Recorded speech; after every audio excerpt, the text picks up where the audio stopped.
भारतीय शिक्षा व्यवस्था यानी इंडियन एजुकेशन सिस्टम। इस विशाल और गहरे इकोसिस्टम को समझने के लिए इस खास चर्चा में स्वागत है। चलिए बिना देरी किए सीधे मुद्दे पर आते हैं और देखते हैं कि आखिर ये पूरा फ्रेमवर्क काम कैसे करता है। इस सफर में हम बिल्कुल शुरुआती दार्शनिक सिद्धांतों से लेकर आज के आधुनिक कानूनी ढांचे तक पर बात करेंगे। शिक्षा किसी भी समाज की नींव होती है और हमारा मकसद इस नींव को बेहद सरल और इंटरेस्टिंग तरीके से समझाना है। तो शुरुआत एक बेहद बेसिक लेकिन जरूरी सवाल से करते हैं। आखिर शिक्षा का असली मकसद क्या है? क्या ये सिर्फ किताबें रटने या एग्जाम्स पास करने तक सीमित है? बिल्कुल नहीं। असल में शिक्षा एक ऐसा विशाल टूल है जिससे व्यक्ति का ज्ञान, उसके स्किल्स, वैल्यूज और नजरिया डेवलप होता है। ये निजी, सामाजिक, आर्थिक और यहाँ तक कि सांस्कृतिक विकास का एक पूरा पैकेज है। इसका मूल उद्देश्य सिर्फ एक अच्छी नौकरी पाना नहीं है, बल्कि प्रॉब्लम सॉल्विंग क्षमता बढ़ाना और समाज में एक बेहतर नैतिकता और समानता लाना है। इस पूरी चर्चा को हम 5 मुख्य हिस्सों में बांटकर समझेंगे। पहला, शिक्षा का अर्थ और इसके प्रकार। दूसरा, आधुनिक शिक्षा प्रणाली। तीसरा, महान विचारकों की फिलॉसफी। चौथा, शिक्षा और हमारे संवैधानिक अधिकार। और आखिर में राष्ट्रीय शिक्षा नीतियां। चलिए पहले भाग की तरफ बढ़ते हैं, जहां हम सीखने के इस बेसिक फ्रेमवर्क को समझेंगे। अब सीखना सिर्फ स्कूल की चारदीवारी के अंदर ही थोड़ी ना होता है। इसे मुख्य रूप से 3 श्रेणियों में बांटा गया है। पहली है औपचारिक यानी फॉर्मल एजुकेशन, जहां एक प्रॉपर स्ट्रक्चर होता है, सिलेबस होता है और एंड में एक सर्टिफिकेट मिलता है, ठीक जैसे हमारे स्कूल्स और यूनिवर्सिटीज में। दूसरी है अनौपचारिक या इनफॉर्मल एजुकेशन। ये पूरी तरह से हमारे अनुभव पर आधारित है। रोजमर्रा की जिंदगी में हम अपने माता पिता, दोस्तों या समाज से जो कुछ भी सीखते हैं बिना किसी फिक्स्ड सिलेबस के, वो यही है। और तीसरी कैटेगरी है गैर औपचारिक या नॉन फॉर्मल एजुकेशन। ये थोड़ी फ्लेक्सिबल और स्किल ओरिएंटेड होती है, जैसे कि कोई योगा सीखना या बाहर से कंप्यूटर क्लासेस लेना। डिलीवरी मेथड्स की बात करें तो वो भी काफ़ी अलग अलग हैं। नियमित शिक्षा यानी रेगुलर एजुकेशन में रोज अटेंडेंस लगाना और एक स्ट्रिक्ट रूटीन फॉलो करना होता है, लेकिन ओपन लर्निंग में फ्लेक्सिबिलिटी होती है। पढ़ाई अपने टाइम और स्पेस के हिसाब से सेल्फ स्टडी के जरिए की जा सकती है। दूरस्थ शिक्षा या डिस्टेंस एजुकेशन में फिजिकली क्लास में होना ज़रूरी नहीं होता। ये कॉरेस्पॉन्डेंस और स्टडी मटेरियल के जरिए होती है। और आजकल की सबसे ज़रूरी ऑनलाइन एजुकेशन, ये पूरी तरह इंटरनेट पर आधारित है, जहां ग्लोबल लेवल का ज्ञान सच में बस एक क्लिक पर उपलब्ध है। आइए अब दूसरे भाग पर चलते हैं, आधुनिक शिक्षा प्रणाली यानी 21वीं सदी में सीखने और सिखाने का नया दौर। 21वीं सदी में एजुकेशन के क्षेत्र में जो कॉन्सेप्ट सबसे बड़ा गेम चेंजर साबित हुआ है वो है ब्लेंडेड लर्निंग। ये मेथडोलॉजी ट्रेडिशनल क्लासरूम टीचिंग और डिजिटल ऑनलाइन रिसोर्सेज का एक जबरदस्त मिक्स है। ये इतना ज़रूरी क्यों है? क्योंकि ये समय बचाता है, लचीलापन देता है और स्टूडेंट्स को अपनी खुद की स्पीड से सीखने की आज़ादी देता है। साथ ही इसमें डिजिटल रिसोर्सेज को क्लास के एक्टिव पार्टिसिपेशन के साथ बेहद खूबसूरती से जोड़ा जाता है।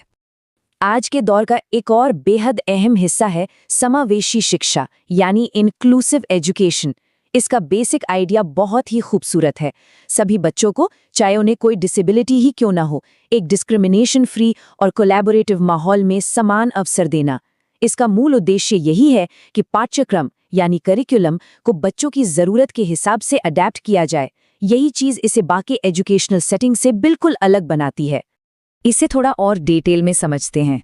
मुख्य धारा या रेगुलर स्कूल्स आमतौर पर टीचर सेंट्रिक होते हैं और सामान्य बच्चों के नियमित पाठ्यक्रम पर ध्यान देते हैं। दूसरी तरफ विशेष विद्यालय या स्पेशल स्कूल्स सिर्फ स्पेशल नीड्स वाले बच्चों के लिए कस्टमाइज्ड होते हैं, जहां उन्हें आत्मनिर्भर बनाना सिखाया जाता है। लेकिन इन दोनों के बीच आता है इंक्लूसिव एजुकेशन। इसमें एक अडेप्टेड करिकुलम का इस्तेमाल होता है, जिससे रेगुलर और डिसेबल्ड दोनों तरह के बच्चे एक साथ इक्वल अपॉर्चुनिटी के साथ सीख सकें। इसके बाद आता है तीसरा भाग, महान विचारकों के दर्शन। आइए देखते हैं कि किन महान दिमागों ने इस पूरे स्ट्रक्चर को शेप दिया है। भारतीय और पश्चिमी दर्शन के बीच का अंतर सच में बेहद फैसिनेटिंग है। एक तरफ हमारी भारतीय फिलॉसफी है। महात्मा गांधी ने शिक्षा में नैतिकता और आत्मनिर्भरता पर जोर दिया। रविंद्रनाथ टैगोर ने प्रकृति, कला और स्वतंत्रता पर फोकस किया और श्री औरोबिंदो का ध्यान आध्यात्मिक विकास पर था। दूसरी तरफ पश्चिमी विचारधारा बिल्कुल अलग ढंग से काम करती है। वहां जॉन ड्यूए ने एक्सपीरियंस और डेमोक्रेटिक अप्रोच पर जोर दिया। जीन पियाजे ने बच्चों की अलग-अलग कॉग्निटिव स्टेजेस को समझाया और जॉन लॉक का मानना था कि बच्चे का दिमाग टैबुला रासा यानी एक कोरा कागज होता है। ये कॉन्ट्रास्ट सच में कमाल का है।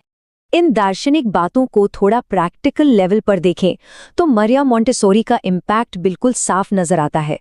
उनका पूरा मेथड चाइल्ड सेंट्रिक है। इसमें बच्चों को अपने तरीके से सीखने की पूरी आज़ादी मिलती है और उनके लिए टीचिंग मटेरियल्स कस्टमाइज किए जाते हैं। इसका सबसे मज़ेदार हिस्सा ये है कि इसमें जीवन कौशलों यानी लाइफ स्किल्स की प्रैक्टिकल नॉलेज पर फोकस होता है, जैसे बच्चों का खुद मिट्टी में हाथ डालकर पौधे लगाना या खाना बनाना सीखना। असली आत्मनिर्भरता यहीं से तो आती है।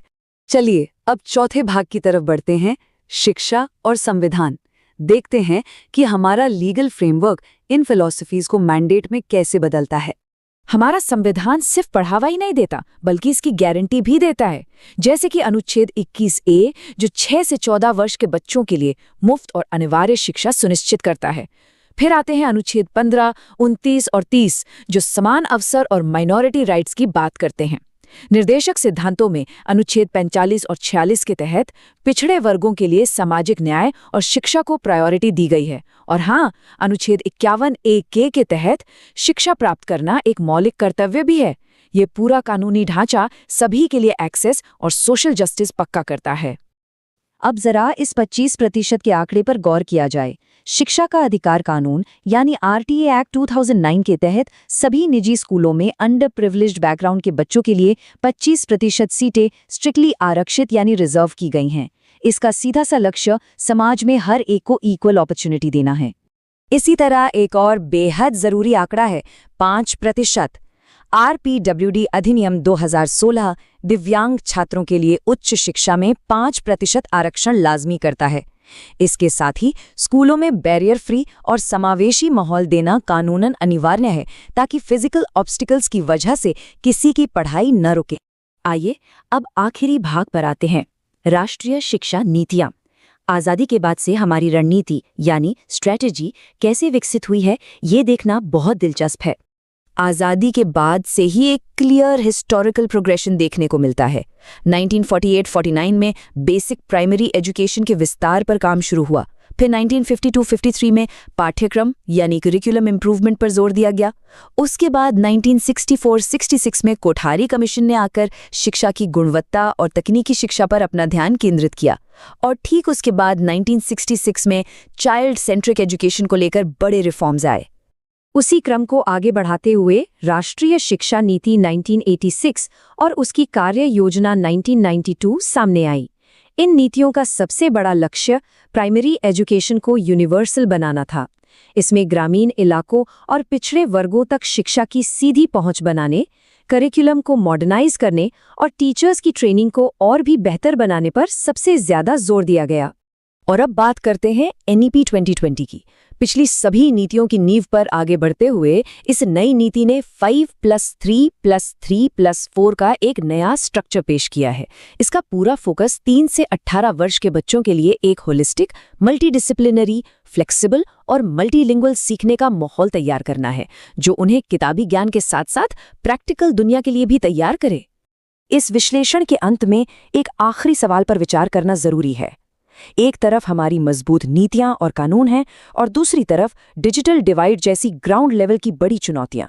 तो ऐसे में हम सबको ये जरूर सोचना चाहिए, क्या कानून, बेहतरीन पॉलिसीज और आधुनिक तकनीक आपस में मिलकर सच में इस विशाल शिक्षा व्यवस्था को सभी के लिए पूरी तरह से समावेशी यानी ट्रूली इंक्लूसिव बना पाएंगी? ये एक ऐसी दिशा है जिस पर आगे बढ़ने के लिए अभी लंबा सफर तय करना बाकी है।